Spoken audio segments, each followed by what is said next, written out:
Welcome, ladies and gentlemen, to Outside the Rally. I am your host, Dean Baer. Tonight, I will be joined with Todd Boss from ProRacquetballStats.com. We also have a bunch of players here today, so we're going to have players coming and going. So it's going to be like a revolving door here on Outside the Rally, but I'm very excited today. We have Bobby Horn will be with us. Andree Parrilla will be with us. Favio Soto will be with us, and Lalo Portillo. So those guys are all in the top 24, and they're going to get their take on the matches here tonight. Well, let's jump right into this. Let's bring number 4 ranked player in the world, Andree Parrilla. Andree, welcome to the show. How are you? How are you, Dean? Good. How's everything with the family? Everybody's safe? That's obviously what's most important. It's been kind of tough being outside the court, outside the gym. A lot of time with family, but trying to stay healthy, trying to stay positive, and hopefully we'll get out of this. So let me ask you, right? Let's get right to it. This is the first fantasy tournament with fan brackets, and I know that you personally filled out a bracket, so I'm sure I already looked. You won your bracket. Was the process easy? Sorry, I didn't hear that last. Was the process easy to fill out the bracket?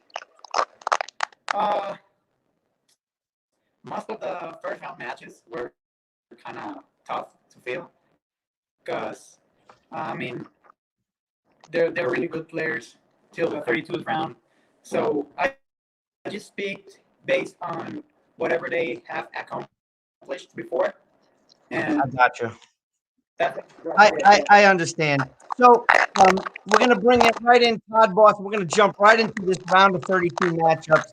So, Todd, everyone finally gets to see the man behind the mouse, so to speak, Mr. Todd Boss. Todd, first of all, welcome to the show, and thank you for all you do for racquetball. What you do is invaluable. It's so valuable, I should say, that it's needed, and there was a niche there, and I'm glad that you stepped up and did that. So welcome to the show. And what do you think of the fantasy brackets? Oh, hey, thanks for having me, Dean. I'm glad to be here. Another time maybe I'll tell you and the whole community the whole long story of how the site came about.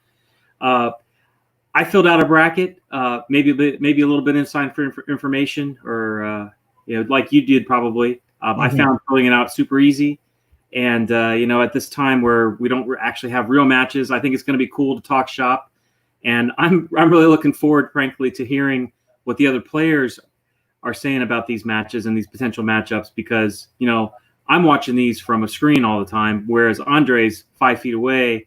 And he's playing these guys, and so he probably has a much different insight into what we've got going on. Gotcha. So let's get right to the round of 32s. Our first matchup is number 12, Rodrigo Montoya from Chihuahua, Mexico, versus Adam Mania from Colorado, United States. So, Andree, these guys never met on IRT Tour. What's your take on this match, Andree? I didn't hear you that well, but I think you said Manila versus Montoya, right? Correct. Yeah, you've played with Rodrigo, so you should have a good insight of his game. Well, as I said before, I think Manila is a really good player. He actually beat me the last time we played in Long Point Open, but I played many times against Rodrigo. And I think Rodrigo is a really good player too. He just won the World Championships and the Pan American Games. So I put him over Manila because of that. So you have Montoya moving on. Okay, so Todd, what do you think? Well, as you noted, these two have never met. So this is one of these matches where, like, normally I'm looking at head-to-heads and I'm looking at past history, but here it's a lot of speculation. Montoya, I'm going to go to my site here. Montoya, like you said, defending world champ, defending Pan Am Games champ. But interestingly, this season, he's kind of struggled to maintain after he broke into the top 10, as a lot of us thought that he would. a lot of early round losses. Five times he's lost in the 16s, one's in the 32s. He's had kind of an up and down season. He's currently ranked 12th, whereas he was a little bit higher before. I think he was 9 at one point. Yeah, exactly. I have a query that shows that. I should have pulled it up. But meanwhile, Mania, look at this. He's had a career. He's really having like a career season. He first pro semi. He had a couple of quarterfinal appearances in the last couple of seasons. He had a really solid tournament, in Austin, topping our own Parrilla here and then Mercado, and then taking the first game off of De La Rosa in the semis, where a lot of us were going, "Holy cow, is this guy going to make a run to the final?" In Chicago, in the most recent pro event, Mania faces off against Landa and has match point on his racket and ends up losing the match. Landa goes off and runs to the final. So, it's one of those just, what happens? What if? Luck of the draw. And so for me, I'm balancing Montoya is such a solid player. He's got so many wins behind him, but Mania is really hot right now. So for me, this match is really a coin flip. So who do you pick? I would go on a neutral court. I go Montoya. Okay, so to both of you, I think I'm going to disagree with both of you here. Rodrigo, he played 6 round of 32 matches this year, but he hasn't run into on a player that's on the rise like an Adam Mania. He did have 2 very impressive wins this season over Eduardo Portillo and Conrado Moscoso. But like you said, Adam's coming off an 11-10 breaker to Landa, and he had opportunity to score in Chicago. I think it's a tiebreaker, but I don't see the movement from Rodrigo Montoya this year that we were supposed to. He was supposed to be one of the ones to elevate himself into the top 8. Has not happened. He sniffed 9. Boom, now he's 12. I got Mania in a breaker. Andree, what do you think? As I said, I think Rodrigo's going to beat him probably in 2 because of his game. I think he has really good serves. He hits the ball really hard, and I think that affects Manila. Okay, so that's our first round of 32 matchups. When we're done with the analysis of all round of 32s, we'll announce the winners of this these match. Next up, number 10, Jake Bredenbeck, the Beast, versus number 23, Javier Estrada. Now, Andree, you're very familiar with Estrada being from Mexico as well, and a lot of the fans, they're not. What's your take on this match, and who's favored? Estrada has been playing really good racquetball lately. He won the tournament we had in Chihuahua that was almost a tier 1 event. You saw him win that tournament, and he plays a really good game against players that hit the ball really hard as Jake Bredenbeck. But Jake Bredenbeck, on the other hand, he has a lot of. I think he has been playing the tour more time, so that's one of his advantages. And for this one, I picked Jake because I think his game is a little more mature than Estrada, because Estrada has been playing the tour not for a long time now, but probably 5 or 6 tour stops only, and that's why I picked Jake. Okay, Andree, thank you. Todd, I'll take this one first. Estrada did make the round of 16s, 3 out of 4 tournaments that he played so far this season, but he hasn't faced a guy like a Jake Bredenbeck in the first round. However, he did beat a couple of top-ranked players like Bobby Horn, Sebastian Franco, and Thomas Carter. But the Beast, his game this season has elevated. He's definitely jumped himself up. He's stuck at number 10, 11. I think he started the season at 12. You might have that info. I'm going to take the Beast 2 straight. I think Estrada having these back-to-back tournaments, these players that don't play regularly, they just haven't had the gas. Mm-hmm. Todd? Well, so for me, for those of you who don't really know Estrada, we're talking about a guy who was a top junior all the way growing up. He ended up taking 6 years off because of a family issue. But when he came back, as Andree alluded to, here's who he beat at the Black Gold in order. I was at that tournament. Sebastian Fernandez, Daniel De La Rosa, Mario Mercado, Conrado Moscoso, and then Rodrigo Montoya in the final. That is a heck of a good performance. You know, let me tell you something, Todd. Let me interject for a second. He was at his home club with his home fans. Huge advantage. That front wall is made, as Andree can tell you, because Andree, that was not a great event for you. That front wall is made of marble, and that ball was bombs coming off the front wall. Hey, you know what? Fair point. Home field advantage. I think those kind of walls helped Jake a lot. He had 10 aces versus De La Rosa. 10. I was there. I heard that happen, and I mean, I heard that he had the tiebreaker, like to beat Daniel. He had the match on his racket, and he didn't want it. So that's all I heard, because I was playing while he was playing. So that's all I heard. So go ahead, Todd. Finish up. Well, we talked a lot about what Estrada is capable of, but now let's talk about reality. We're talking about Jake Bredenbeck. He's been on the tour for a long time. He's an established player. He made his second ever pro semi in December in Portland. He's now back in the top 10. He's pretty much at his career highest ranking right now. And Jake has a lot of experience playing players that have that have just as much pace as Estrada does. This is a neutral court match. Estrada's not going to have that home court match, and I think that factors in a lot. Both these guys are big guys who put a big charge into the ball. They're athletic. They're strong. They're going to break 5 balls on this match, but Jake's going to take it in a breaker. Okay, so you have a breaker. I have a 2 straight. Andree, thanks for stopping by for these 2 matches. We're going to send you into the bullpen, and you'll be back for the round of 16, so I do really appreciate it. We're going to Thank you guys for having me. We're going to take a 10-second break, and we'll be back for our next round of 32 matchups right here at Outside the Rally. Hey, Coach Fran Davis here. Check out my racquetball tips on the IRT website, or check out my YouTube channel, Fran Davis Racquetball. Now let's get back to the show. So, Todd, next up, speaking of Mario Mercado, ranked number 13, used to be a top 8 player, is taking on number 20, Andres Acuna. Todd, you're up.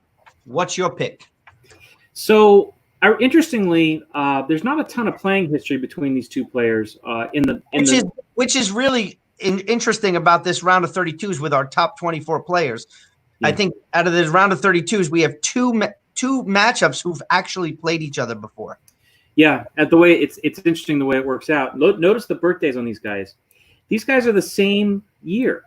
They've probably been playing in the international juniors for a better part of the last decade, but we just don't have those results available to us. The last no meeting that I know of of these guys was in the 2014 Junior Worlds, where Acuna topped Mercado in a round robin match, but then Mercado went and actually won the title over Moscoso, another guy in their same age year. So these guys are both frequent international players. They get a ton of experience from representing their country and playing in very top-level, high-pressure matches. That both of these players are solid mentally. They're solid tactically. Mercado's had kind of an up-and-down season. He's made a final, but then he got upset in the 32s 3 times. And he's missed some events, which has made some of us observers wonder if he's not working his way and maybe deciding to not tour as much anymore. As for Acuna, if you've seen his game style, he's solid, he's consistent. It's nothing flashy. He doesn't make mistakes, and you've got to take the game to him, and you've got to beat him. And I think that for me, that means that Acuna upsets a guy like a mercurial player like Mercado. Well, it's very interesting. I mean, Acuna played in what it was, the Pan Am Games, and he took out Landa. Was it Pan Am? I don't know. I remember it's an international competition. Yeah, and then literally 2 weeks later, Landa crushes him in Florida. So that was back in April of last year. So interesting enough, some players play a little different when they play for their country. They have their coaches, they're rested, they're in a different mode. They come to these tournaments, where they're a pro player and they're relatively on their own. So we've seen some weird stuff with those type of players. But I'll agree with you, Todd. Mercado had some impressive quarterfinal appearances this year, but then he followed them up with some real quick exits. And Acuna has been up and down, but he's in a position now to really start moving. He made a commitment to come to all the tournaments. I know there was problems with getting the funding from the Costa Rican government to get him to these tournaments, and it always comes late, but he's always on the phone saying, I'm in this tournament, I'm going to be there, I'm excited, and da-da-da-da. So I'm thinking an upset, and we say an upset because from a numerical standpoint, it's an upset.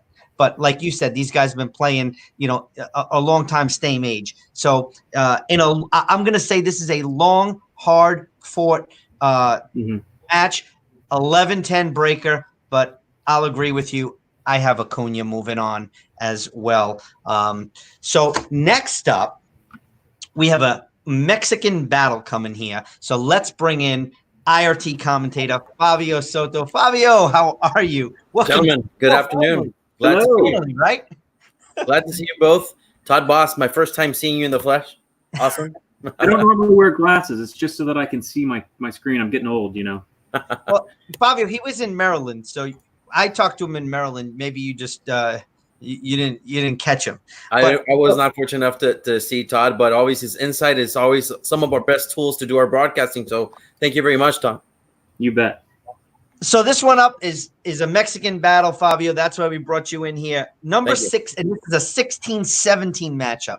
Sebastian Fernandez, who you know is from your club. Yes. He's from your area, but he's playing a Gerardo Franco, and Gerardo is much more seasoned than Sebastian Franco. So, Favio, what are your thoughts about this Mexican matchup? Well, it's an interesting matchup because both are young guns. Yes, of course. Gerardo Franco is more experienced, more seasoned, but I think that Sebastian Fernandez has a bit of an edge right now because, let's not go too far back. Let's remember in February, of course, you were there too, Mexican Nationals, Dean in Tijuana. It was a great tournament for both of these players. Sebastian Fernandez made it to the semis. Gerardo Franco went to the quarters, and it was a tough draw for both of these gentlemen. But I think right now that as it stands, Sebastian has a bit of more of an edge because he has more athleticism. He trains a lot harder, and Gerardo is just more experienced. But I don't see this match going to 2. I think this match would go to a tiebreaker, really. But Sebastian has an edge, I think. He's just quicker and he's stronger. That serve that he has is just killer, man. Yeah, I agree with you with the serve there. Todd, maybe a coin flip.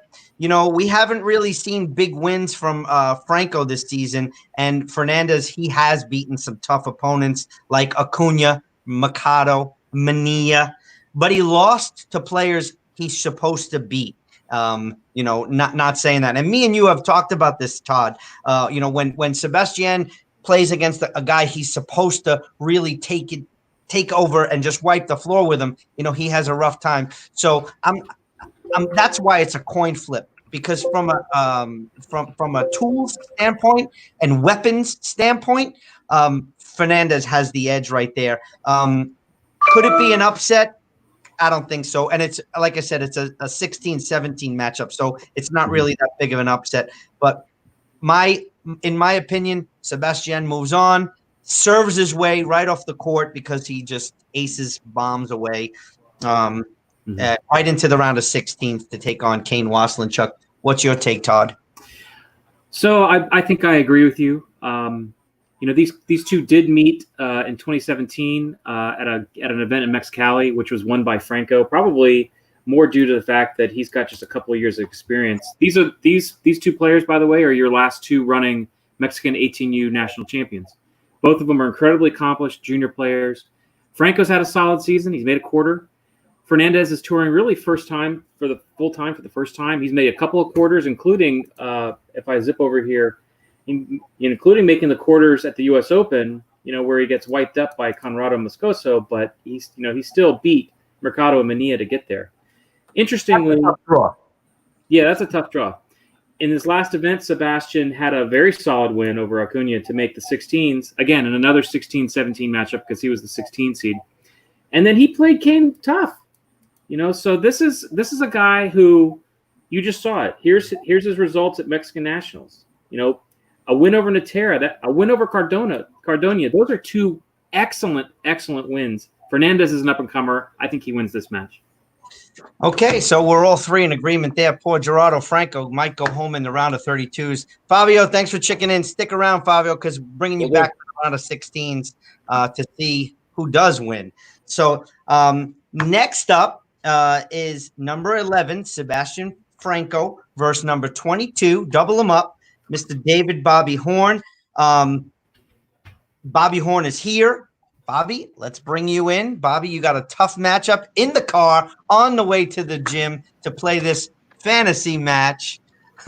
So, Bobby, you haven't really been playing, high-level racquetball in tournament play as of late, taking on a very tough Sebastian Franco, who's been sliding down the rankings. What do we have to look for in Sebastian's game to beat him? I believe we played a bunch in the past. You guys can hear me fine, I'm assuming? Yes. Absolutely. Okay, cool. Yeah. So we played quite a few times in our career. So we know each other's game really well. That being said, I want to say I might have the edge over him. So when I'm playing him, I have a certain game plan that I have done that I know works if I execute it well. However, he is one tough SOB and he has a really good serve and gets to everything. So on a neutral court, I like to think that I would take that, but at the same time, it's Sebastian's such a great player. It's really hard to say.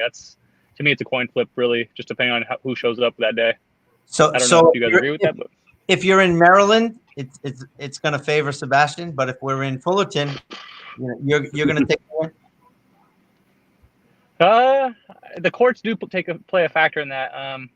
If there's a court that has a very fast bounce off the front wall, his serve's pretty lethal. So.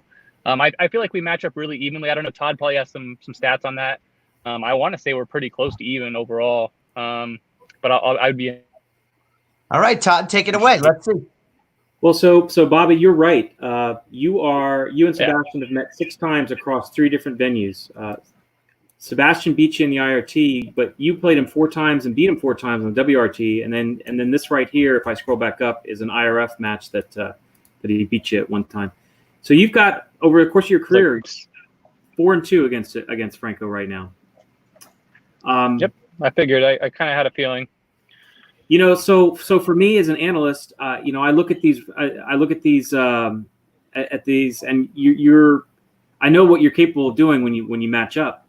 Right now for me, it's just a matter of where you guys both playing wise. Both of you have had kind of interesting seasons where you've both missed a lot of time. So who's less rusty right now? That might be very well what a quarter. Yeah,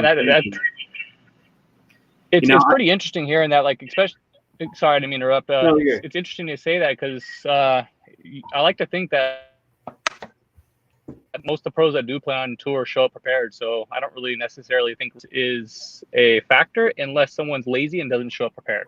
So that's just kind of how I look at it. I know that if I'm going to a tournament and I'm healthy, I'm going to be prepared to play, and I feel like I'm going to play my best. And I would hope that was the other way around for him. So I do think some tournaments under the belt do play a factor there, which in this case we both missed a lot. So yeah. So on this day, I had to make a choice, Bobby. I'm sorry. I went with Franco winning 3 very tight games. Yeah. Okay. I think I picked myself winning 3 tight games. I agree. I'll agree with you both. It's gonna be a coin flip because of the skill of both of you guys and the retrievability. So it's gonna come down to who's gonna be making the shot. I won't say rusty, but what I'm saying is execution. Who's gonna execute their game, not only their game plan, but what's there. We've seen some great matches from you, Bobby. I mean, finals in Chicago in 2018 against Parrilla. You've taken some time off, but so has he. So I get the rust factor. Coin flip, who's making the shot? 15-14, 14-15, 11-10 breaker is mine, but I would pick the higher seed there as well. But I wish you the best of luck right there, Bobby. So, Bobby, now stick around because this next match is 2 international guys, and you're perfect for this. got a Javier Mar who's ranked 15 right now, and a Carlos Keller who's ranked 18. You know these guys well. What should we look for in this type of matchup? In your opinion? That's gonna be a great match. It's gonna be a really, really good match. I think since I think this is an IRF match, I would give the Carlos Keller, because the dude just shows up and plays IRF matches like no other. He's unreal. He falls over more than anybody I know and makes shots while he does it, and he's ridiculous. However, with the IRT, I feel like Mar has the edge there, and I'm just gonna kind of go ahead and say it early. I would pick him to win something like 11-5, 11-6 breaker. And he usually shows up for team matches and does really well, especially in like a bigger tournament. That's interesting that there's a different level of play, because I've talked about it a lot when we're talking international with their, representing their country, and then when they're coming for an IRT event for for work. I think Javier Mar has the ability to be in the top 5 if he played regularly. But there's something about, like you said it right, Bobby, there's something about that Bolivian in Carlos Keller. He's quiet. He doesn't say too much, but, he made the commitment this year. He's played in all the events this year. I think there was 10 of them, and 7 times he's made the round of 16s. So he does show to play, but he's out of his element. He's traveling by himself. He's not with the group. He's usually with Kadim. Sometimes Moscoso's there, but he's not with the coaches and the regiment of when to practice, when to play. They're on their own. So he does have some very awkward serves, but sometimes they're spot on. They're just in the right spot, and you think just by the way he's swinging, he might even skip it or something, but he makes it. He does get a lot of balls. But I just watched Javier Mar play at the Mexican Nationals, and I mean he's arriving at a level that, like I said, I think he could be in the top five players in the world. 2 quick games for me. Mar will move on. Todd, your thoughts? So I agree with a lot of what we said here. We have some recent match history between these two. They've played twice this season, and you can see the results. Mar took out Keller at the U.S. Open, but dropped a game in doing so, and then turned right around in Austin and took 2 close games, 13-10. So Keller can hang with Mar, and if you look at their game styles, it's not too much of a surprise. They're both tactical players. They're not explosive. They're not super explosive on the court, and depending on hitting splats from 39 feet, they play smart, solid racquetball. Now, for me, Mar is one of the 5 or 6 best players in the world. You look like here, I actually was kind of surprised he didn't go further in the Mexican Nationals. He's a former Mexican National Championship, one of the toughest tournaments to win in the world. I think he wins this match. He continues a trend. You're going to see him take out Keller in 2 closer games, like 13-11 or 13-10, just like he's done a couple times this season. All right, there you have it. Bobby, thank you so much. We'll be back. You'll be back on here in a little bit for 2 matches in the round of 16s. So stick around, don't go away. But me and Todd got to finish this round of 32s. We have 2 more matches for our fantasy tournament. I like to use those quotes from my Austin Powers movie. Anyway, so rematch from Austin, Texas. And I want to ask to join Todd and I is number 8 ranked player in the world, Lalo Portillo. Lalo, welcome. How are you? Hi. I'm good.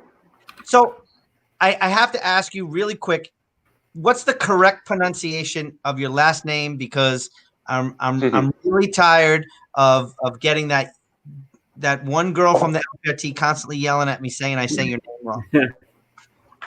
It's Portillo. So like a tortillo, but with a P in the front? I'm just kidding. Portillo. So Lalo? With P. I know. Number 14, Thomas Carter, who you've played a little bit. Versus number 19, Garay. Lalo, what's your take on these 2 guys? Garay. My tocayo, Lalo. Garay. Why? Because I think his game is more consistent That's the correct word. Then a Thomas Carter. I mean, Thomas Carter, he's 14. Yeah, I mean, I know he- Garay doesn't play that much, but he's not 14 by accident. He's made quite a few round of 16s himself. Just yeah. on this, I mean, Garay.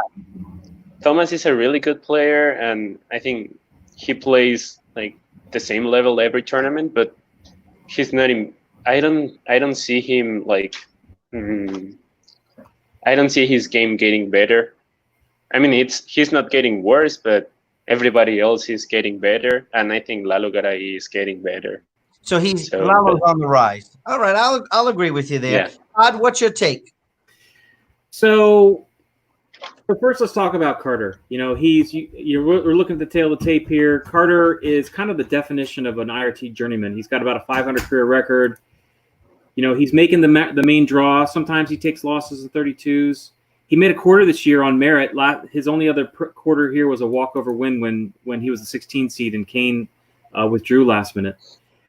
You know, he's a solid player. He's touring. He's there at every stop. So you can't begrudge him for that.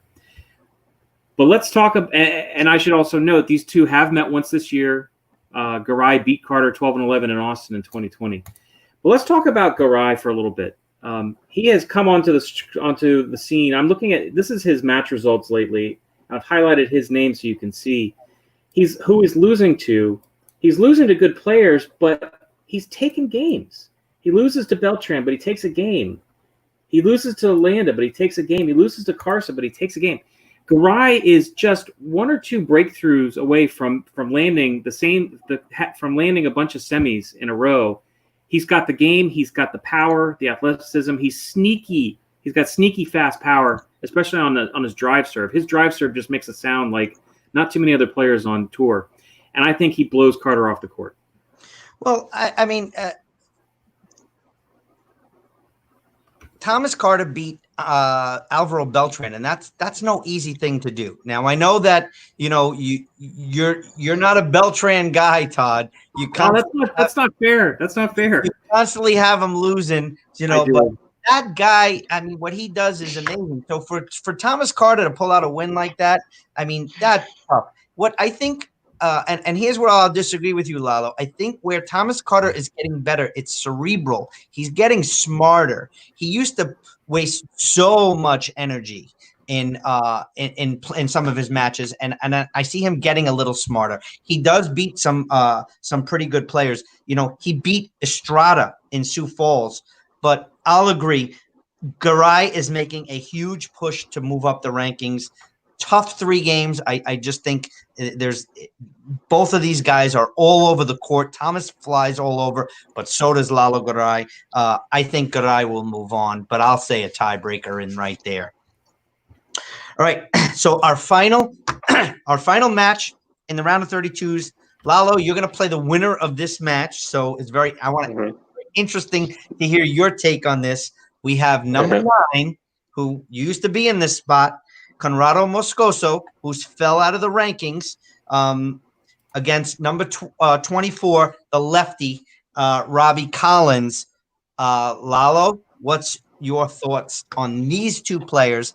But I want you to tell me, if you're playing one or the other, what is it you have to do to beat them? Well, I think Conrado would beat Robbie. And the other question was, what am I going to do? You're coming up against the Robbie Collins. What do you have to do to beat him? Well, I played him in Florida last year, and I mean, I remember playing my game, like I was focused. I mean, Robbie is a really his mental is tough. His mental game is really tough because he doesn't give up. He's always fighting, even though he's losing not a close gap.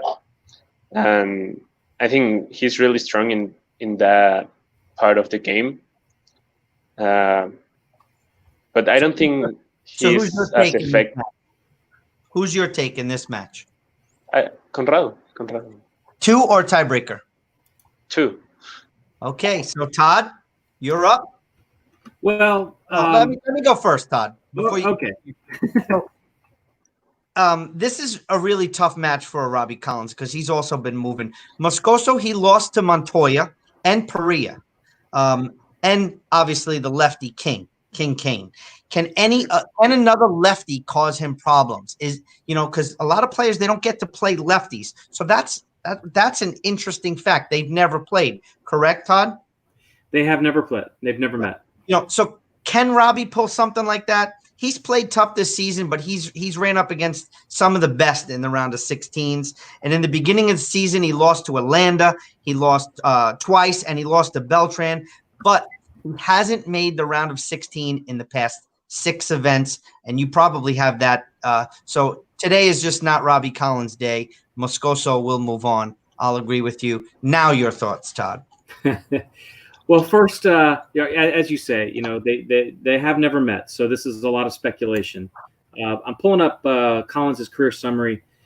He's kind of been drifting the wrong way over the last few years, unfortunately. He had his career best appearance was a quarter back in 2015. At the end of last season, he took a game off of Rocky, and a lot of people were like, wow, that maybe he can build on that. But he's been struggling even to make main draws this year.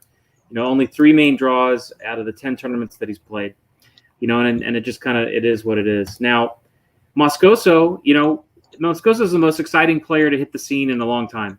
He won his 3rd ever pro tournament, far faster than any other player in the history of our sport. In his home country. Yes, absolutely. And when he ran to the final in Memphis, Memphis, you can tell how old I am. In Minneapolis, a lot of us were thinking, wow, well, maybe this is the next big thing.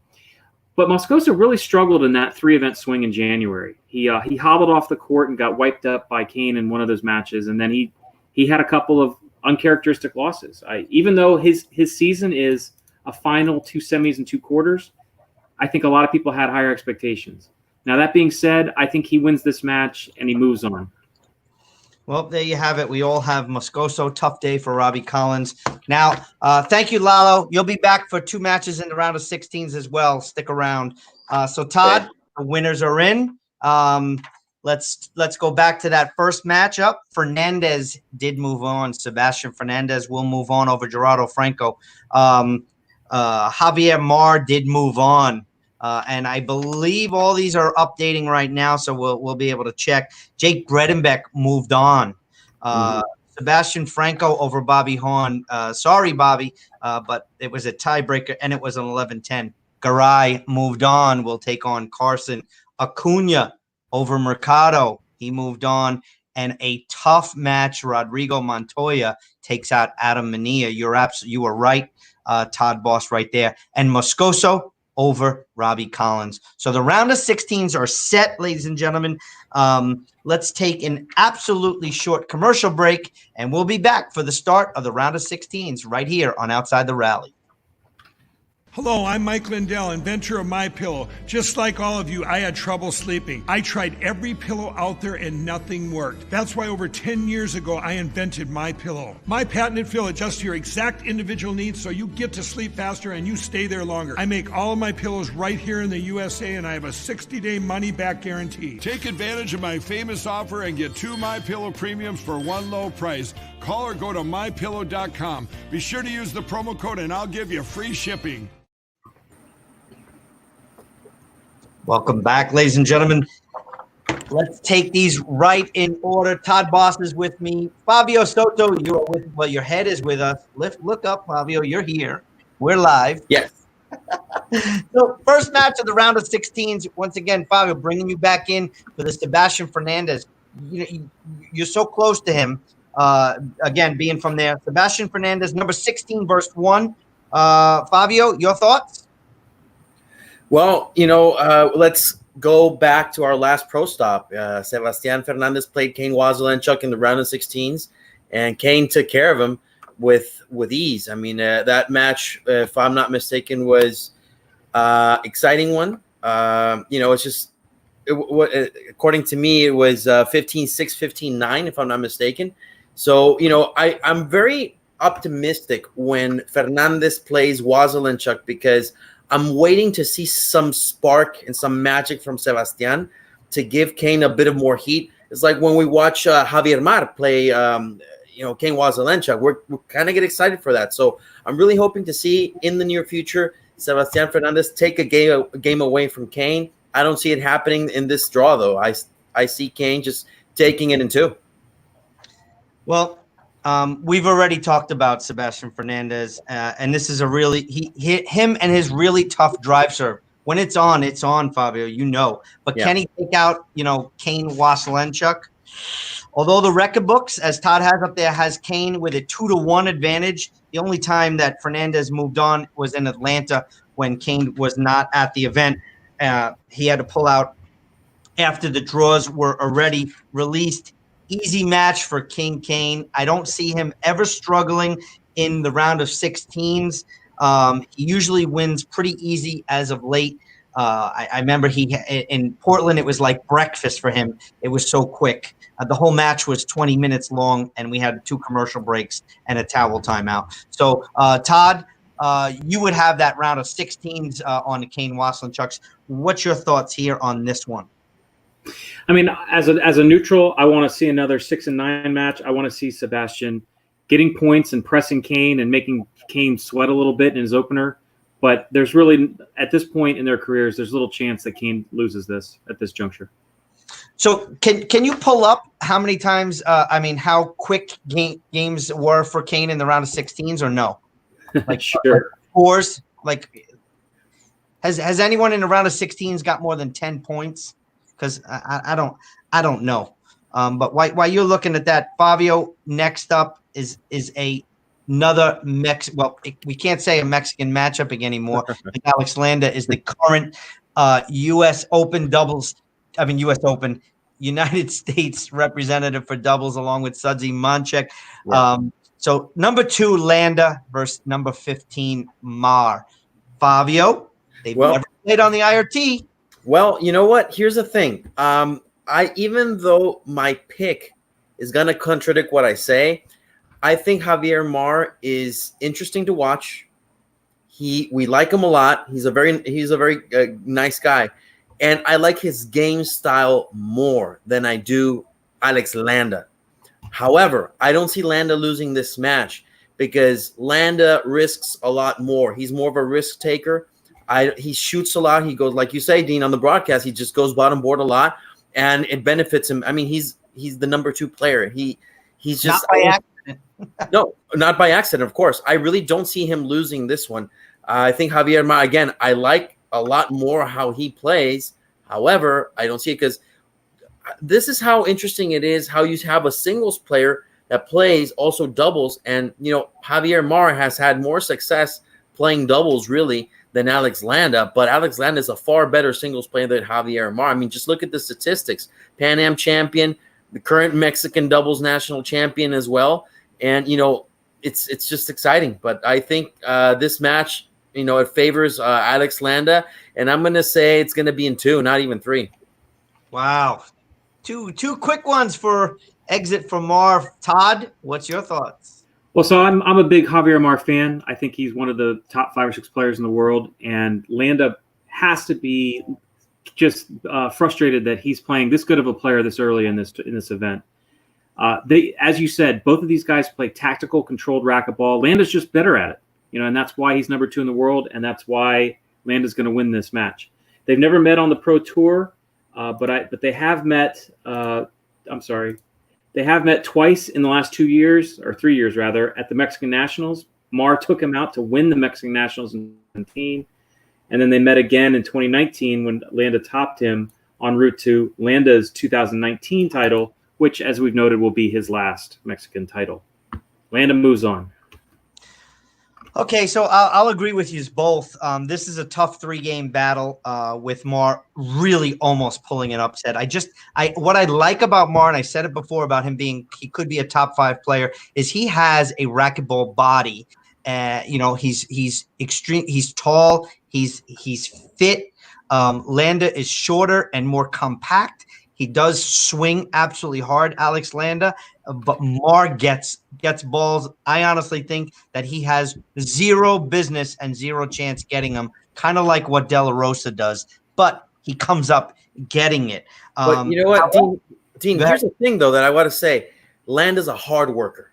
He works really he's a hard worker. You've seen him train. You see his regimen. He's very disciplined in how he works out, and he prepares for racquetball. And I have to tip my hat off to him, as where Javier Mar is more naturally talented, more natural, and like you say, more physically gifted. However, I just, Javier Mar needs to put in that hard work. He needs to put in those hours, and his diet, he needs to improve it, whereas Landa takes care of his body a lot more. So that's another edge that Landa has. He's more disciplined. So as long as that doesn't change, I don't see the result or the outcome changing. I don't know what Todd thinks about that one. Well, like I said, Landa's the number 2 player, and not by accident. Yeah. He's the highest ranked Mexican player ever. He's played in all 10 events so far this season. He has a record of 22 wins and 9 losses. That's 4 finals appearances and 1 win. He will move on, but there's matches that Landa has early on, like if we even go to Chicago, where it goes a breaker and, almost loses and then goes on and wins the tournament. But that first match for him, like Todd, you said it before, this is a tough first match for him. But Landa in 3, I'll agree with you. Fabio, thank you so much. We'll see you at the end of the show, right? Right. Okay, so Todd, we're going to bring back in Andree Parrilla. Next up is the number 3 ranked player in the world. Andree, first of all, welcome back. Rocky Carson versus the winner, Lalo Garay, number 19. Carson leads this head-to-head matchup 3-0. Andree, what's your thoughts on a Rocky Carson Lalo Garay match?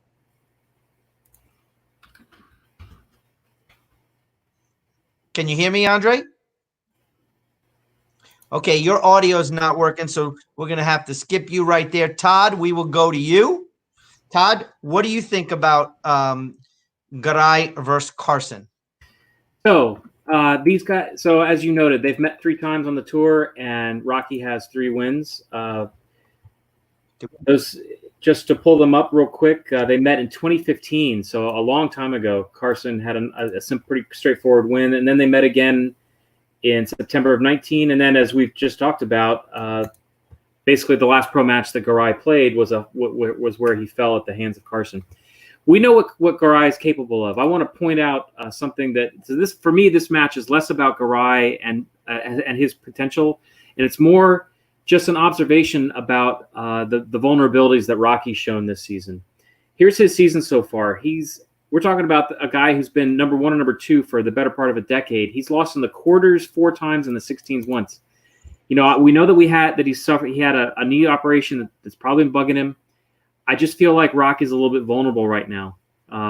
It wouldn't surprise me to see an upset here. It's hard to pick a 19 over a 3. So on any other day, I would normally pick Rocky.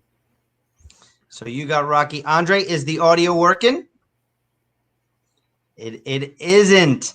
So we're gonna miss out on Andree's thoughts on this match right here. Andree, check it. We'll get to you if it comes back. Just start talking. But I'll disagree with you, Todd.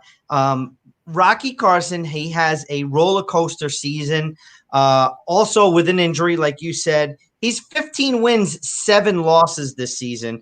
The first 2 events of the year, amazing for Rocky Carson. Second in Maryland, taking a game off of Kane Waslinchuk after losing 15 to -1. And then coming up with a win in Atlanta against our Andree Parrilla right here. But a very poor U.S. Open in singles. Arizona losing in the quarterfinals, but then he won in L.A., and he had 3 straight quarterfinal matchups where he lost. One of them was an injury in Portland. We had South Dakota and Chicago. Now, Garay, he had a huge win over Landa, and I'm calling a 11-10 breaker win, because all my matches are breakers and they're all 11-10, as everybody knows. But I'm gonna call an upset right here, Todd. I just think we talked before about the trajectory of Lalo Garay, and it's not saying that Rocky's sliding, but Rocky has been, these younger players where, and this is an interesting stat because his coach was telling me, she said it to him a few years ago, hey, these young guys are coming for you. Well, guess what? They're here. And you're aware of that, Todd. These young guys, they can play. They shoot bottom board. I'm going to call Garay in this in 11-10 breaker. Andree, you there? No. So, Andree, we're going to miss your take on your match. So that's what I got right there. So, Todd, I just think that's what's going to happen. Let's just go on. Well, next up is Andree Parrilla. So, Andree, even though you can't talk, you're going to have to listen to us. So that's how this is going to work. You're up against Andres Acuna. You lost to him in the round of 16s in Maryland in a breaker. Is your audio working or it's not? You might have to type into the box there, Andree, so I know what you're saying. But anyway, if you can get that audio working, I want to know what he did well in Maryland to take you out. So number 4, Andree Parrilla versus number 20, Andres Acuna. Acuna leads the series 1-0. I'll go first here, Todd, okay? Yeah. So I'm going to say that there's a better game plan from Andree Parrilla and his coach and father, Favio Parrilla. I just think losing to him back in Maryland, and the year that Andree had, I think there's a better game plan here. His 2020 season started out rough. He lost in the round of 16, 3 straight events. However, Andre's last outing went extremely well in Chicago, and he went to the semifinals before losing to Kane Waslinchuk. Andree, if you're listening, I'm gonna pick you to move on. If your audio is working, just start talking. We'll be able to hear you. It's not. So, Todd, what's your thoughts here on Parrilla Acuna? So before you get there, Andree, who's gonna win? If you're going to win, thumbs up. If you're going to lose, thumbs down. What's your pick? 2 thumbs up. Todd Boss, your thoughts? Fair enough. So there's not a ton of adult meetings between them. 1-0 on the IRT. Notice they're about the same year. These guys have been playing in juniors for since 2006. So they're familiar enough with each other. Acuna did top Parrilla earlier this season, but Andre's had kind of a weird season. I'm pulling up his matches. Yeah, Todd, while you're pulling it up, Andree, check your mute button. You might have clicked the mute button. It's on the bottom of the button there. Just check it. Okay, Go ahead, Todd. Here's this loss that Andree had. It was in the 16s at Laurel. I was there for this event. But what Andre's been struggling with lately is he had 3 straight one and dones in what I call the swing that we had earlier this year, and then he followed it up with a loss to a player that I probably thought he should have beat in Mexican Nationals. So for me, the challenge here is Andree back? He made the semis here. Scoring 11 points on Kane is no small feat. So is this the Andree that's going to play here? I think it is. I think Andree moves on.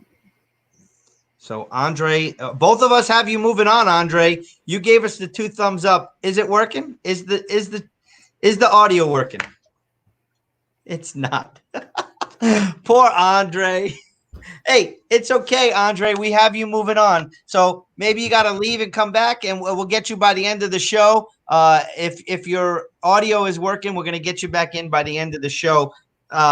So for these next 2 matches, we need to bring in Bobby Horn. Bobby, you're back. Are you in the car?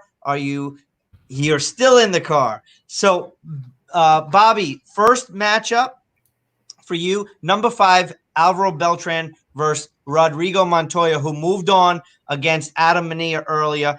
Montoya leads this 3-0. That's a very interesting fact, a stat. Bobby, what do you think about these 2 matches? This match. And your audio's not working. Is it just us? It might be us. No, we don't hear you. All right. So it might be our guests. It might be that input coming in. We're going to have producer Mark check on that. But before, Bobby, we're going to have to skip right over you. Hopefully we'll get you right back in there. Todd, you're first. All right. So here we go. This is going to be controversial. As you noted, Montoya and Beltran have met a number of times on the IRT tour. Montoya has never lost to Alvaro on the tour. In fact, including national events, Montoya has beaten him 4 out of 5 times they've played. So in that respect, I'm immediately leaning towards the fact that for whatever reason Montoya is comfortable playing Beltran, and with that, when he's comfortable, he's got confidence. He's hitting that serve, and he's keeping Beltran off his feet. Beltran's a shot maker. Beltran, he talked about it when he gave with the interview that he gave on the podcast recently. Beltran at his age, he wants to take shots and set his feet, and that's how he advances. He's not out hitting these younger kids. Well, Todd, Bobby is texting in our private chat that he's got Montoya moving on because of the serve. Yeah. Is that something that you see as well? Thank you, Bobby, for that insight right there. Absolutely. If Montoya's serve is working and Beltran is flailing at it, he's not hitting, he's not being able to to hit his 39-foot splats and getting re-kills, it's going to be a long day for Alvy. And I hate to say that because I get the impression, I'm told that I'm always picking against Alvaro. I just go by the numbers. Bobby Horn says it breaks his heart to go against Alvy. You're aware I'm a huge Alvaro Beltran fan. I think what he does is absolutely amazing. And you always have him in your pre-games losing in the round of 16s. And this season, he's 13-10. He's got 4 semifinal appearances and 5 quarterfinal appearances. He rarely loses in the 16s. He only lost once in the 16s, and I think this is the match that takes out Montoya. Tiebreaker always. I just think Montoya spends too much of his time looking for a call, when he's uncomfortable. So your point is well taken that he might be extremely comfortable against an Alvaro Beltran, but I just think it's a bad matchup for Montoya in the round of 16s. If we're talking the quarterfinals, maybe. And when I say maybe, it's because Montoya is playing more, progressing more. There's matches where Montoya doesn't even get to the gym on time. Okay, so you want to be a professional, you better get to the gym on time. And I just think Montoya doesn't have it yet on the IRT. He is the one that was supposed to make strides to knock himself into the top 8 this season. We haven't seen it. I've talked to Favio about it quite a few times on the broadcast. I just think that Beltran, round of 16s, it's a rare loss. Bobby Horn once again is saying that Alvy was his favorite player growing up. So, and we're having audio issues with whatever third guest we have here. So we may have to just chat out on our guest, but we'll see. I have Beltran moving on in a tiebreaker, 11-10, because Beltran always plays a tiebreaker. He never wants to win in 2. He says it's easier to get 11 points than 15. His words, not mine. Dean, it only takes 26 points to win. Yeah, absolutely. That's Favio's words, right? I mean, that's Alvaro's words. I got Beltran moving on in my bracket. So we shall see. But Bobby, again, I don't know. We're going to keep your face there because we like you. And just start talking. If we hear you, we hear you. Daniel De La Rosa, number 6, versus Sebastian Franco. Bobby, you had a tough match against Sebastian, so you can type your stuff in the box and I'll put it on there. But you know what? Like I said, Franco hasn't been playing, and he barely took out Bobby Horn in the round of 32s. He started the season with back-to-back semifinals, Sebastian Franco's. But, you know, becoming a dad and juggling the tour, he fell out of the top 8. He's just been really inconsistent. When he shows up, he shows up. He's shown a lot of flashes of that top 8 play. Now, De La Rosa leads this 5-1 right here. And Sebastian, like I said, when he plays well, he plays well. I just think that DLR, Daniel De La Rosa he finally is enjoying racquetball again. And he's figured out the secret sauce to balance family and racquetball. I think he's on the top of his game. I'm expecting Daniel De La Rosa to, at one point, become the #1 player in the world. I got De La Rosa in 2. Todd, before you start talking, Bobby's saying he was there for 1 win, comeback for Franco, unreal match. DLR, too much firepower. Absolutely correct. Todd, what do you think? So, as noted, Daniel has dominated their meetings on the IRT. They've met a few times in international play. If you notice, they're almost identically the same age. So that they're. Although I don't remember seeing Sebastian coming up in the junior ranks like Daniel did. Daniel had an amazing junior career. Kind of on a par with what Jack Husek, for example, how many junior titles he ended up winning. As you guys said, I think that I'm going to pull up right here. This is Daniel's recent match history. He went on a tear, winning the Lewis Drug, winning Mexican Nationals, making the semis, and falling at the feet of a player that he struggles to match up with sometimes. Look at this match against Kane and at Longhorn, 9-10. He played tough, and I remember this match. And these matches were they were even up all the way up until Kane was able to pull away. He's got the game. He's not going to fall at this juncture, especially for the reasons as we've given. Franco's been hit or miss on the tour this year, and I think Daniel moves on here. All right, so there we have it. Thank you, Bobby. Hopefully we'll have you back at the end if audios are working. I'm getting word that I don't know if our guest's audio is working, but we're going to see. We have the last 2 matches in our round of 16s coming up here, and we're going to bring in Lalo Portillo. If his audio doesn't work, then it's whatever's in that 3rd seat. Is your audio working, Lalo? I don't know. Can you hear me? We can hear Lalo fine. Perfect. All right. So, this matchup is number 7, Samuel Murray against number 10, Jake Bredenbeck. Murray leads the series 2-1.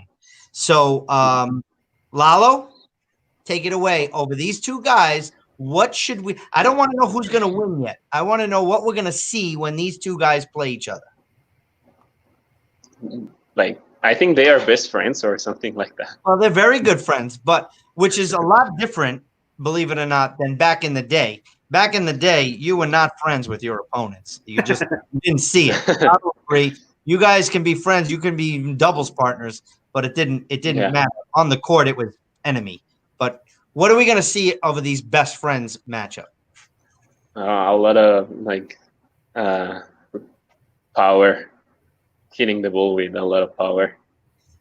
Probably a lot of towel timeout too, right? Yeah, I was gonna say that.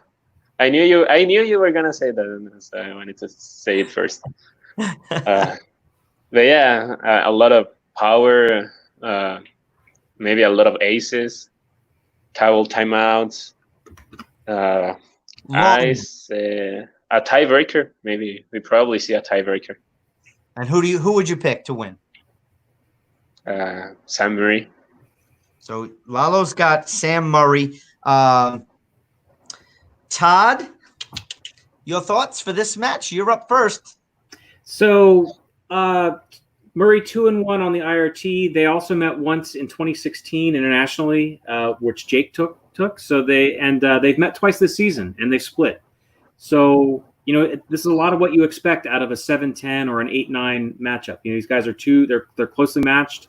This is smash mouth racquetball. This is power over finesse.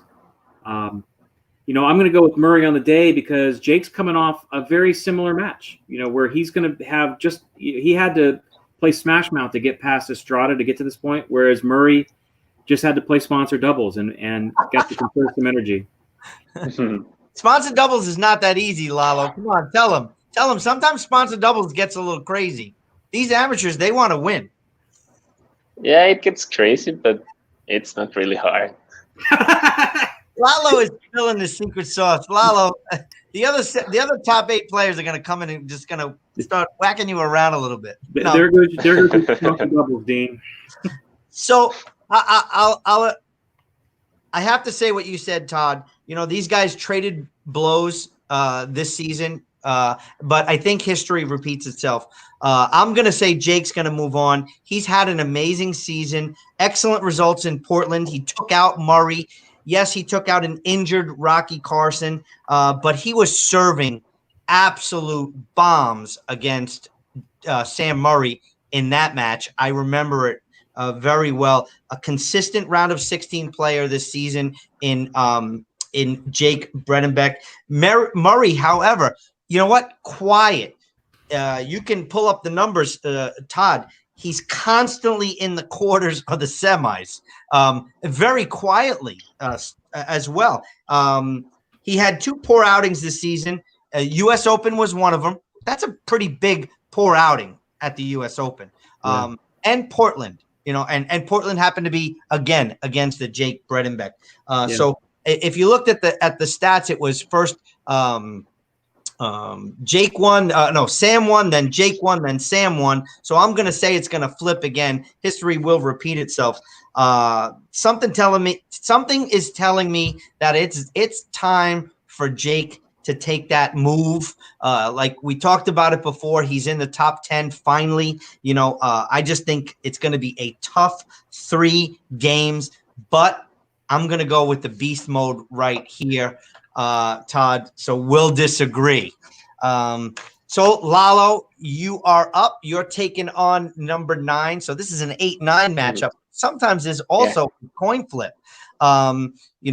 Conrado Moscoso, you never played an IRT match, but you didn't get to say it before. What do you have to do to beat Conrado Moscoso? And now I'm talking about on an IRT match. I'm not talking about international play, and I'm not talking about a match in Cochabamba, Bolivia, because you were there as well. I mean, he was bombs away. Todd, if you were there, the energy from the crowd was absolutely insane. Absolutely 100% home field advantage. No holds bar right there. Take everything away. Now we're out of Bolivia. We're out of the altitude. He's a great player, but he's not invincible as everyone thought. Lalo? Yes, as you said, I don't think he's invincible, as everybody was thinking when he got to the final of the U.S. Open. And I think to beat him, I need to stay focused on the court. I don't need to get crazy with my shots. I know he likes to shoot crazy shots, and sometimes he makes those shots. But where I think I can get an advantage is in my mental game. I think my mental game is tougher than his. He does play a very mental game. He's not that nice on the court. Agree or disagree? Yeah, I know. Nobody's nice on the court. I mean, nobody's nice on the court, and I don't think you should be nice on court. Okay, so who's going to win this match, Lalo? I will. Okay, Lalo's going to win. Todd, you're up first. So we don't have any prior meetings, So when I'm looking at matches, I'm first and foremost I'm looking at prior meetings. So this is a lot of speculation. For me, Lalo, you've done an amazing job working your way into the top 8. In a very, you've shot up there. You've done this a lot faster than I think anybody would have guessed. And you've had some great showings this year. You've got a win over Rocky. You made a run to the semi. You made the run to the final of the Lewis Drug. What is it about South Dakota? There's always amazing results there. It's a great tournament.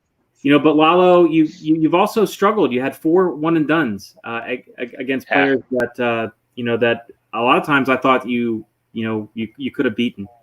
On the flip side, we've already talked a little bit about Moscoso. So here's your latest run of form, Eduardo. This was a tough stretch for you right in here, but then you turned right around and you made this final. So bravo. This is what we need to see more of.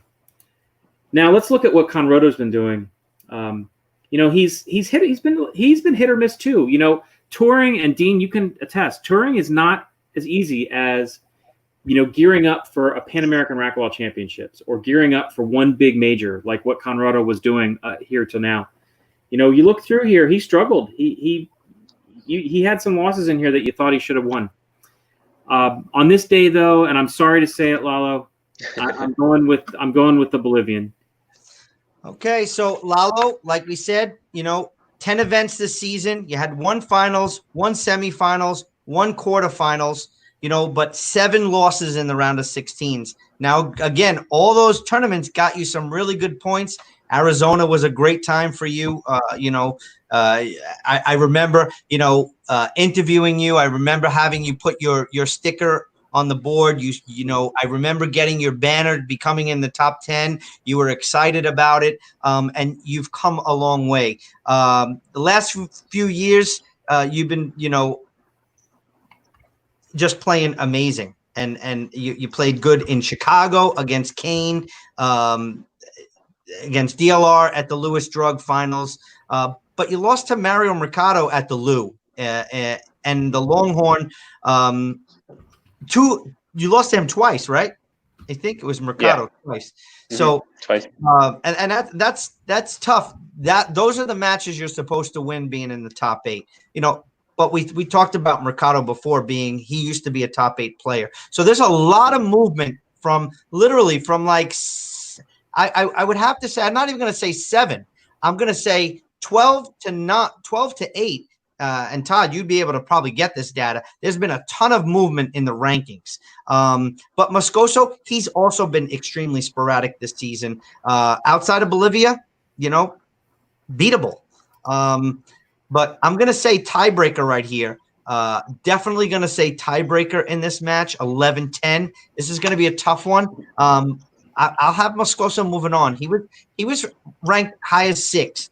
A lot of it had to do with his points from last year's American Irish tournament. But we'll see what the coin flip has in there to add in there, and hopefully you'll move on, Lalo. But I think Moscoso will move on right here. That's just my thoughts. Todd's thoughts. So sorry about that, Lalo. Keep your chin up. The good thing is just a fantasy tournament. 100%. Well said. Lalo, you're really quiet, but that was perfect timing. This is our first ever fantasy bracket. When we have real tournaments, this is going to be amazing stuff to talk about. So I'm glad you put it on there. Lalo, stick around. We're going to bring you right back at the end. But so here we are. The results are in, Todd. Okay. From the round of 16s. No surprise. Kane Waslinchuk is moving on. Okay. No surprise. Alex Landa is moving on. Jake Bredenbeck and Sam Murray. Tough matchup. I honestly thought that Jake was going to move on. Sam Murray will move on. This is typical of many of our tournaments. We get most of the top 8. I think the most is maybe 2 players that are not in the top 8 make the quarterfinals, but that's another thing for you. De La Rosa, he will move on. Parrilla will move on and take on Beltran. Will move on. Todd, you are wrong there. No.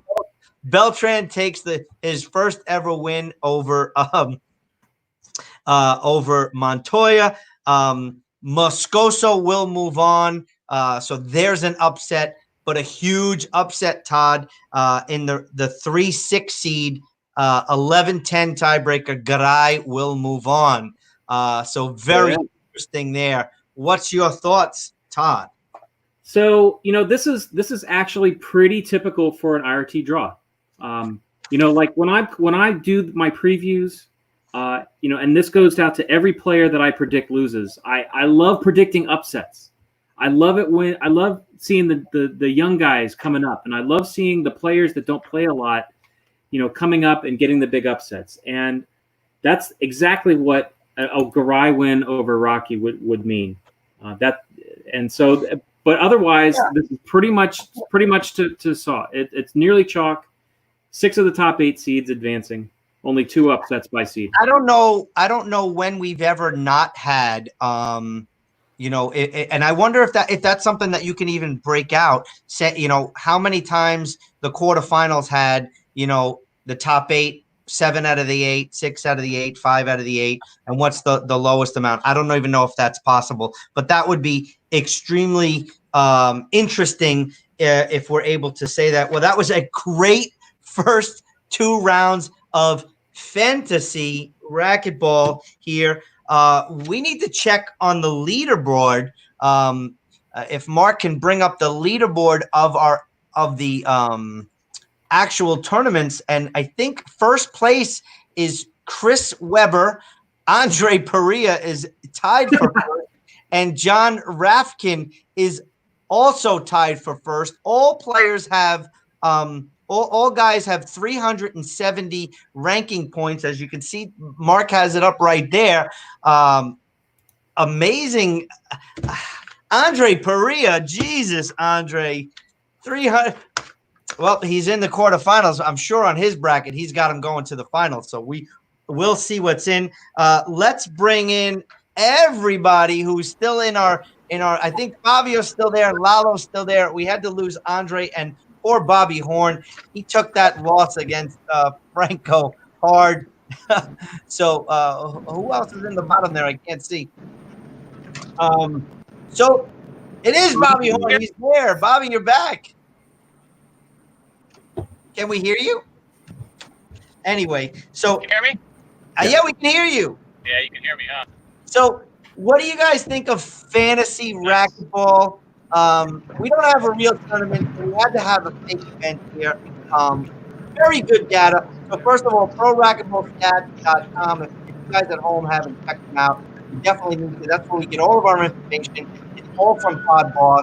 Bobby, I know that you have to go. So what do you think of those matchups, and where do you think the biggest upset was? That's kind of how I thought it would go overall. I think the one surprise was the Montoya upset. Hopefully my audio is not picking up too much. I'm actually driving now off Wi-Fi. So, but the only surprise for me was the Alvaro Montoya. Although, like I said earlier, my heart is happy to see Alvaro win because he's been my favorite player since I was young, at a young age of 15. So, yeah. And Lalo, what did you think of fantasy racquetball, and how easy was it for you to fill out a bracket? How what? How easy was it to actually complete the bracket, the process? I'm not saying about picking the winners, but the actual process. R2 Sports did an amazing job on this program. Agree? Very easy? Yeah, I agree. It was really easy. So we're going to have this type of available for our regular tournaments. And we're working on really? Well, yes, we're working on a perfect bracket, a prize for a perfect bracket. I don't know if anyone's ever going to get a perfect bracket. I have to go and look. I don't think anyone here has it already, but we have, like we just said right there, we have Chris Webber. He's from Laurel MT. So I don't know if that's Montana, but he's in first place along with Andree Parrilla and John Rafkin from San Jose, California. All of them are tied with 370 bracket points. So interesting concept, Favio. What do you think of the matches? First of all, what do you think of the concept? Well, it's pretty cool. I mean, I got to say, here in Mexico, we like to bet on our sports, any sports really. Here betting on sports is legal in Mexico. We have the leagues, we have the apps, we have the casinos. So for us, it's a lot of fun. And when we talked about this right now, obviously off the court and off the tournaments, we're excited about it. And we just love to see how some of us get some of those scores and some of those results on point. And, we love to go against Todd Boss because Todd Boss You know, he always goes up against Alvaro. We always talk about on the broadcast, you and 19. Just so you know, Alvaro, if you're listening, I don't hate you. you will have the opportunity on Wednesday night to speak to Alvaro Beltran. He will be with us on the broadcast. Wow. You know what? If we're gonna put Alvaro and Todd Boss, we need to get a moderator like, I don't know, Anderson Cooper, somebody from CNN. Do we have to get the extreme language filter for ahead of time? No, it's all fun and games. I know that you're analyzing from afar, and what me and Favio have is we have more of a relationship with the players, and we can almost hear about their personal time, and that comes into play. So, you know, for that, guys, I want to thank our IRT guys. Got to thank Andree Parrilla for checking in, even though he's 2. Bobby Horn, drive safe. Thank you so much. Make sure you watch on Wednesday. Lalo, thank you so much for coming in. Thanks for having me. Really appreciate you guys' insight on fantasy racquetball. Maybe we'll have another fantasy tournament. I don't know. We'll have to see how this one goes. It's again, we're all missing racquetball so much that you know, we had to pretend we're playing. Bobby, agree? Do you agree, Bobby? We miss racquetball. Bobby, do you agree? Yeah, yes, 100%. Yeah, I miss it a lot. It's kind of nice to get some time away from it. However, I am enjoying the time off, and I'm addressing some of the stuff that I can't address while I'm playing racquetball and training. So hopefully it all turns out to be a good thing, and that's kind of how I'm taking it. So I do miss playing a lot. I'm asking my manager of my gym how I can sneak in to go play on the course when nobody else is in the gym since I work there. We'll see. We'll see how it goes. Well, we're all going to drive to Atlanta because the gyms are open there. So anyway, thank you, both of you guys. Drive safe. I'm going to say goodnight to you two guys right now. Take care, guys, okay? All right. All right, so Favio Soto, you're still here. Todd Boss. Favio, you're my partner in crime. You know, thank you so much for your help and coming in tonight. I really appreciate it. Todd Boss, ProRacquetballStats.com. Todd, what'd you think? Quick recap. I think this is great. You know, I love the concept. I love the fantasy aspect. I think when we get back to playing, and I think we're going to get back to playing soon enough. I love this as a tie-in. I love this as a way for players to do exactly what I do every time that I do one of these previews. I'm predicting the draw from beginning to end. I can put my money where my mouth is because I'm going to do the same thing that these guys are going to, everyone else can now do, and compete to see who was right. I tell you what, there is going to be a kicker because when we have real tournaments, there is going to be a very small fee to fill out your bracket for us to take care of the overhead. But it's not going to be well. I know my buddy Rob Salerno. I know he's in the chat box watching. He loves the concept, loves the idea. He said if he could do 8 or 9 brackets, he'd be excited. We do have the ability to let people complete 7 different brackets. Now, I don't think we're ever going to go there. I think we're going to keep it, 1, 2, maybe a third, but I doubt it. I'd like to keep it more smaller. I'd like to get some more analysis in it. And me and Favio are going to be able to use the leaderboard into some real good data. And maybe we can even do this on one of the days. Maybe even we can start doing it Wednesday night before the tournaments, Todd. That might be something that we can do because we have this outlet here. So I want to say thanks to you guys so much. And Todd, I will speak to you tomorrow. We will finish the quarterfinals, the semifinals, and the finals on Wednesday night. So both of you guys have a good night. Thank you so much for stopping by, and I'll see you on Wednesday. All right, gentlemen, please stay safe, stay home, and take care of ourselves and take care of our families. All right, guys. So you guys take care. So, ladies and gentlemen, we will be back Wednesday night for the remainder of Fantasy Racquetball Tournament. We're going to have special guests. Alvaro Beltran will be here with us. He's going to go head-to-head with Todd Boss. We are going to have former IRT player and current, I believe, Hall of Fame inductee is Mr. Greg Peck. He will he will come in and give his take on some of our matches. Again, Todd Boss, ProRacquetballStats.com. He's going to be my co-host. And a special huge thanks goes to our producer, Mr. Mark Gibbs, tonight for all your help. Good night, ladies and gentlemen. We will see you on Wednesday right here on Outside the Rally.